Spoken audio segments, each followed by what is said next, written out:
Moving on, India is now taking giant leaps in space ambitions. Prime Minister Modi wished the nation on National Space Day by laying down the nation's goals in the space sector and also appreciating all that has been done so far.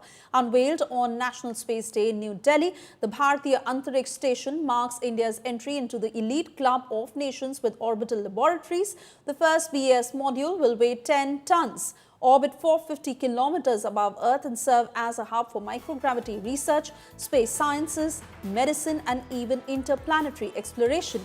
The station comes equipped with fully indigenous systems, from the environmental control and life support system to the Bharat docking and berthing mechanisms and automated hatch, radiation and debris shielding, as well as support for spacewalks with airlocks and advanced avionics.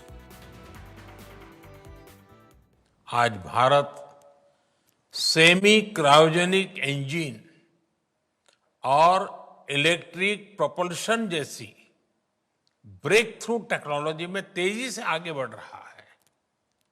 जल्द ही आप सब वैज्ञानिकों की मेहनत से भारत गगनयान की उड़ान भी भरेगा और आने वाले समय में भारत अपना स्पेस स्टेशन भी बनाएगा। अभी हम मून और मार्स तक पहुंचे हैं।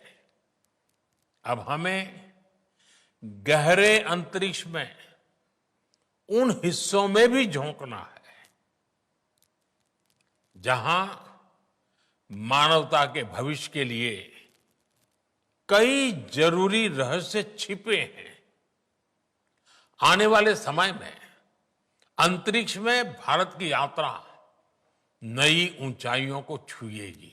पहली बार हिंदुस्तान का लोहा दुनिया भर ने माना और ऐसे समय में जब ये दिवस मनाया जाता है तो इसका विशेष महत्व रहता है। आने वाला समय और भी अधिक रोचक होने वाला है। जैसे कि भारत ने अपना एक अंतरिक्ष स्टेशन, भारतीय अंतरिक्ष स्टेशन स्थापित करने का भी निर्णय लिया है और जिस प्रकार से प्रधानमंत्री जी ने सन 2018 में लाल किले के परिसर से ये घोषणा की थी कि एक भारतीय जल्दी, भारत का एक बेटा या बेटी जल्दी अंतरिक्ष में जाएंगे, उसी प्रकार आपने देखा आज उन्होंने ये भी कहा कि 2035 में हमारा एक भारतीय अंतरिक्ष स्टेशन होगा और 2040 में एक भारतीय मूल का व्यक्ति चांद की धरती पर पैर रखेगा। The vision, direction given by him, based on his vision, we are going to have a Chandrayaan 4 mission. We are going to have a Venus orbiter mission. We are going to have a space station called BAS. By 2035, India will have a space station on its own, and the first module will be lifted off by 2028. And he has given approval for a NGLV, Next Generation Launcher.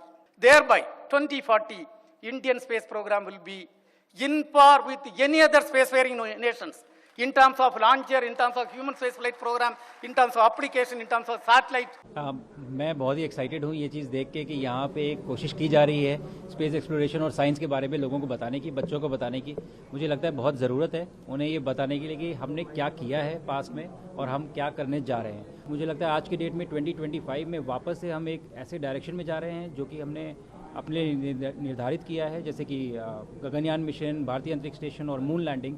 तो मुझे लगता है अगर आज की date में आप भारत में खड़े होते हैं तो आपको एक तरफ रिच कल्चरल पास दिखता है जो कि हमारा बहुत ही एक्सपेंसिव था नॉलेज को लेके, और एक बहुत ही ब्राइट फ्यूचर दिखता है जिसकी तरफ हम जा रहे हैं।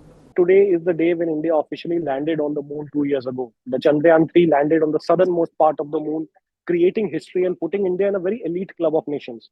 The goal is now set for 2035 when India will launch its Bharatiya Antariksh Station. Now, right behind me, ISRO has put up the first scale model of that module, one of the modules of the Bharatiya Antariksh Station that will be launched in 2028. Group Captain Shubhanshu Shukla, who was here to celebrate the National Space Day and could be one of the astronauts who would be living and working in this space station, said that the goal is set for India for 2035 to launch this space station. In 2040, India is targeting to land an Indian on the moon. The Gaganyaan mission is slowly progressing.